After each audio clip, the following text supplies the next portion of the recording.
আল্লাহ তাআলা বলেন না, আসার একটা সিরিয়াল আছে, যাওয়ার কিন্তু কোনো সিরিয়াল নাই। ঠিক কিনা বলেন? আসার একটা সিরিয়াল আছে, যাওয়ার কিন্তু সিরিয়াল নাই। ভাইরা আমার, বন্ধুরা আমার, এজন্য রব্বুল আলামিন বলেন, আমি আল্লাহ তাআলাকে ভয় করো, আমি আল্লাহ তাআলাকে ভয় করে বান্দা কবরে আসো, ওই কবরটা তোমার জন্য জান্নাতের বাগান বানায় দিব। জোরে জোরে কোন সুবহানাল্লাহ। ভাইরা আমার, বন্ধুরা আমার, দুনিয়াতে কেউ থাকবো না।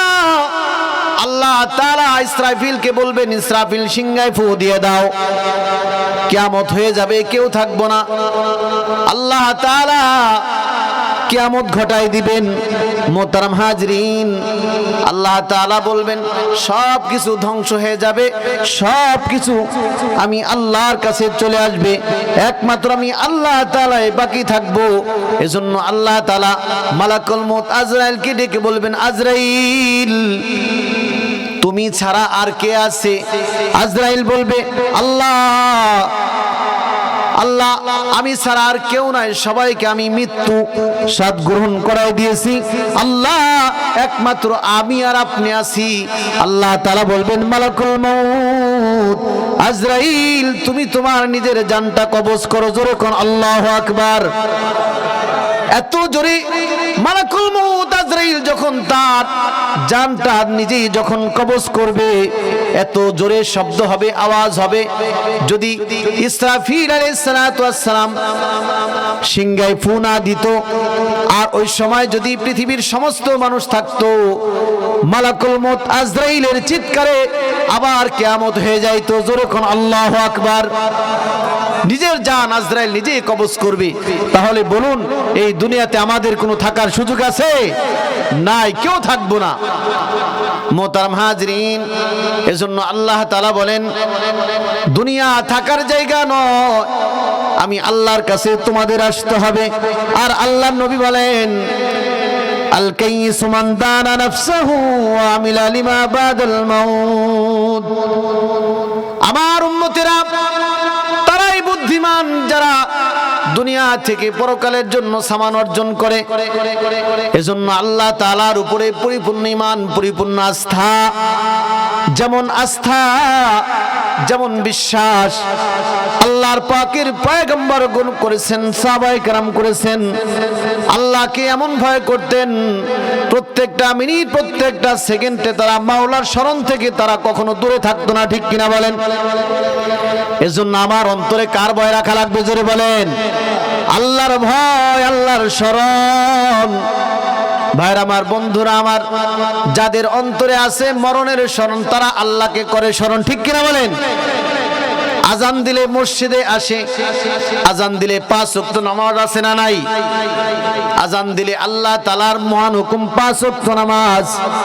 আল্লাহ তাআলা বলেন, যারা মুমিন, যারা আল্লাহকে বিশ্বাস করে, যারা আমি আল্লাহকে ভালোবাসে, পরকালকে বিশ্বাস করে, তারাই হলো মুমিন। তারা নামাজ না পড়ে থাকতে পারে না, রোজা না রেখে থাকতে পারে না। ঠিক কিনা বলেন? ভাইরা আমার, বন্ধুরা আমার, এজন্যই ভাকুমের যুবকেরা, ও মুরব্বী বাবা, ও পর্দারের মা, মাগো আসুন আমার মাওলাকে ভয় করি, আল্লাহকে ভয় করি। আল্লাহকে ভয় করে, পরকালকে স্মরণ করে, কবরকে স্মরণ করে, ওই পরকালের জন্য পাথেয় অর্জন করি। একটু আল্লাহর দিকে মুতাওয়াজ্জু হয়ে পরকালকে একটু স্মরণ করে, আল্লাহকে স্মরণ করে পরকালের জন্য পাথেয় অর্জন করি। যদি পরকালের পাথেয় অর্জন করে আখিরাতের পথে একটু ধাবিত হতে পারি, আল্লাহ তাআলা এর উসিলা করে মৃত্যুর সময় আবার আপনার জবানে কালিমা জারি করে দিবেন, লা ইলাহা ইল্লাল্লাহু মুহাম্মাদুর রাসূলুল্লাহ। আল্লাহু আকবার বলেন। ঈমান নিয়ে মরতে পারি এমন আশা কার কার আছে? জোরে বলেন, হাত তোলেন একটু। আল্লাহু আকবার, হাত নামান। আল্লাহ তাআলা যেন আমাদের সবাইকে ঈমানি মৃত্যু দান করে। জোরে বলেন আমিন। আর চিৎকার দিয়ে বলেন আমিন। ভাইরা আমার, বন্ধুরা আমার, আমরা আল্লাহ পাকের কাছে মুমিন হয়ে কবরে যাইতে চাই। ঠিক কিনা বলেন? বেঈমান হয়ে কেউ কিন্তু কবরে যাইতে চায় না।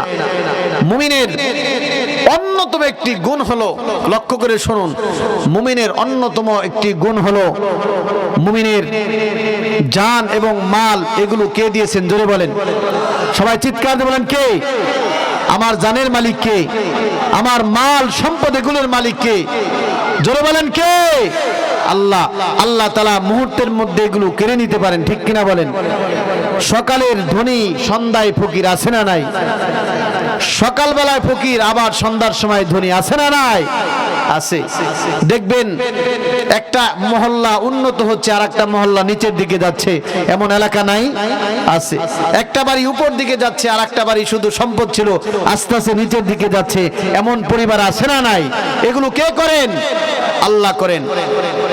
এজন্য মুমিনের জান মাল এগুলো আল্লাহ তাআলা দিয়েছেন মুমিনকে পরীক্ষা করার জন্য, ঠিক কিনা বলেন?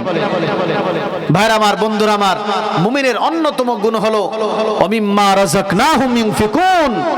মুমিনকে আল্লাহ তাআলা যেই সম্পদ দিয়েছে সেই সম্পদ থেকে আল্লাহর রাস্তায় খরচ করে, মসজিদের জন্য খরচ করে, কবরস্থানের জন্য খরচ করে, মানুষের সহায়তার জন্য খরচ করে, যাকাত দেয়, দান সদকা করে, ঠিক চিৎকার দিয়ে বলেন ঠিক কিনা? ভাইরা আমার, বন্ধুরা আমার, আল্লাহ পাক রব্বুল আলামিন বলেন, আমি আল্লাহ তাআলার কাছে কিন্তু সকলে মুমিন না। আমি আল্লাহ তাআলার মুমিনের লিস্টিতে সবার কিন্তু নাম নাই। আমি আল্লাহ তাআলার মুমিনের খাতায় সকলার নাম নাই। আল্লাহ তাআলা বলেন, আমি আল্লাহর কাছে যাদের নাম, তাদের মধ্যে অনেকগুলি গুণাবলী থাকতে হবে। এর মধ্যে একটি গুণ হলো ওমিম্মা রাযাকনাহুম ইউনফিকুন। আল্লাহু আকবার বলেন। আল্লাহ তাআলা বলেন, এর মধ্যে অন্যতম একটি গুণ হলো আমি আল্লাহ যেই সম্পদ দিয়েছি ওই সম্পদ থেকে আমি আল্লাহ রাস্তায় খরচ করে, জোরে জোরে কোন সুবহানাল্লাহ। কারা কারা খরচ করতে রাজি? একটু হাত তুলে আমার আল্লাহকে দেখায়, চিৎকার দিয়ে বলেন নারায়ে তাকবীর, চিৎকার দিয়ে বলেন নারায়ে তাকবীর। হাত নামান, আল্লাহর কাছে আমরা মুমিন হয়ে যেন আল্লাহর কাছে আমরা যাইতে পারি। সকলে বলেন আমিন, আর জোরে বলেন আমিন।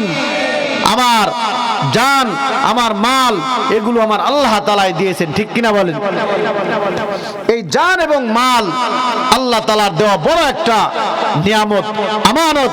যারা সৎভাবে আয় করে আবার সৎভাবে ব্যয় করে, আল্লাহ তাআলার কাছে তাদের পুরস্কার আছে না নাই? আছে না নাই? আর যারা অসৎভাবে আয় করে আবার অসৎ রাস্তায় ব্যয় করে, তাদের হিসাব আমার মাওলার কাছে আছে না নাই? আছে।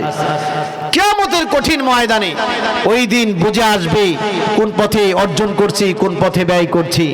প্রত্যেকটা সময়ের প্রত্যেকটা টাকা পয়সার পাই পাই আল্লাহ তাআলা হিসাব নেবেন।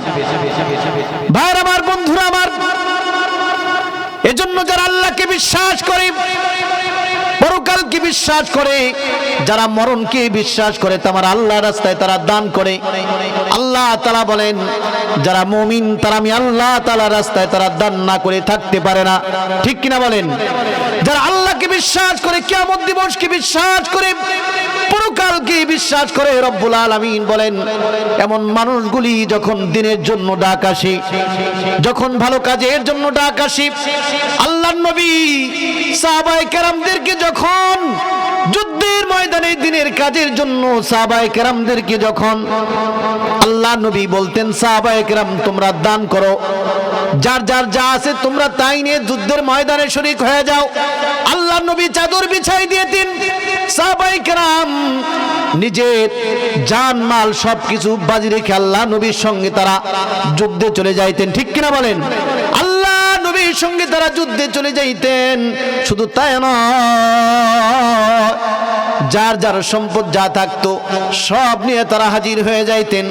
মোহতারাম হাজরিন, যেমন হযরতে আবু বকর, আল্লাহ নবী কয়, আবু বকর আপনি কি রেখে আসছেন?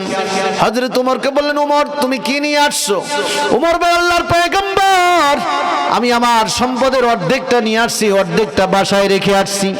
ভাইরা আমার, বন্ধুরা আমার, হযরত আবু বকরকে বলেন, আবু বকর আপনি কি রেখে আসছেন? মোহতারাম হাজরিন, হযরত উমরকে আল্লাহর পয়গম্বর বললেন, উমর আপনি বাসায়, উমর আপনি যুদ্ধের জন্য কি নিয়ে আসছেন? আর হযরত আবু বকরকে বললেন, আবু বকর আপনি কি রেখে আসছেন? দুইজনকে দুই প্রশ্ন, ঠিক কিনা বলেন? আবু বকর বললেন, ইয়া রাসূলুল্লাহ, আমি আবু বকর আমার ঘরের মধ্যে তো তেমন কিছু নাই, আমি যা ছিল সব কিছু নিয়ে আসছি। এই যে গাট্টিটা নেন, এই যে পুটলাটা নেন, আমার এই পুটলার মধ্যে আমার ঘরে যা ছিল আমি সব কিছু নিয়ে আসছি। জোরে জোরে কোন আল্লাহু আকবার। হযরত আবু বকর বলেন, ইয়া রাসূলুল্লাহ, ইয়া হাবিবাল্লাহ,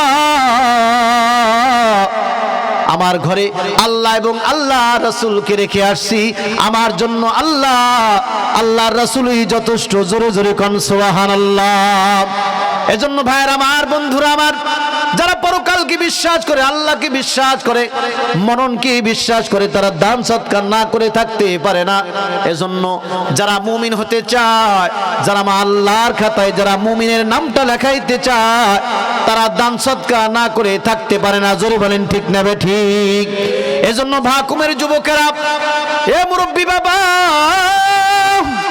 ও পর্দার মা, মাগো আজকে মুমিন দেখতে চায় কারা আমার আল্লাহর জন্য পাগল, যারা ওই কবরে থাকার জন্য, যাদের অন্তরে ভয়, ওই কবরে কেমনে থাকবো, যেই কবরে একবার রেখে আসলে আর কেউ কোনোদিন খোঁজ খবর রাখবে না। ওই কবরের সামান, নিজের সামান নিজেই অর্জন করে কবরে যাওয়া লাগবে। জোরে বলেন ঠিক না ঠিক? এজন্য যার তৌফিক আছে, যার সামর্থ্য আছে, ব্যাংকে টাকা আছে, জমি আছে, গাড়ি বাড়ি আছে, আল্লাহ দিয়েছেন, এগুলো নিজের কোনো করার কোনো ক্ষমতা নাই যদি আল্লাহ তাআলা তৌফিক না দেন, ঠিক কিনা বলেন?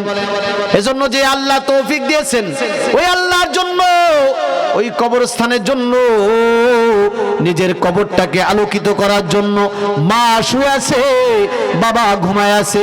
ওই যে মা চলে গেছে, বাবা চলে গেছে, মা বাবা কবরে কেমন আছে জানি না। ওই মা বাবার কবরটাকে আলোকিত করার জন্য একজন যুবক দেখতে চায়, একজন মুরব্বী বাবা দেখতে চায়, একজন মা দেখতে চায়।